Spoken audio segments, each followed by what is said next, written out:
How to change your HP ePrint email address from HP Smart.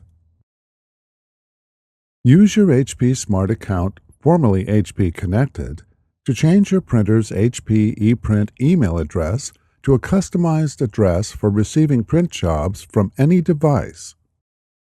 On your computer or mobile device, go to hpsmart.com and click the Sign In link. Enter the email address associated with your account and then select Next. Enter your password and then select Sign In. Find the printer you want to update and then select Change Settings. Otherwise, your printer settings display automatically.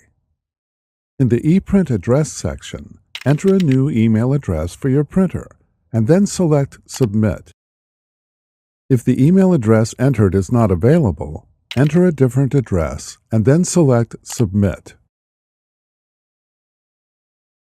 The address updates, and you can resume sending ePrint jobs to your printer from an email account or voice-activated device such as Google Home or Amazon Echo.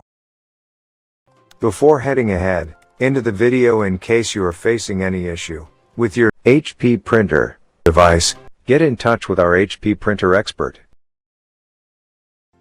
Thanks for watching, and don't forget to smash that like button and hit the subscribe button so that you don't miss any of our videos, and in the case face any problem, get in touch with the experts.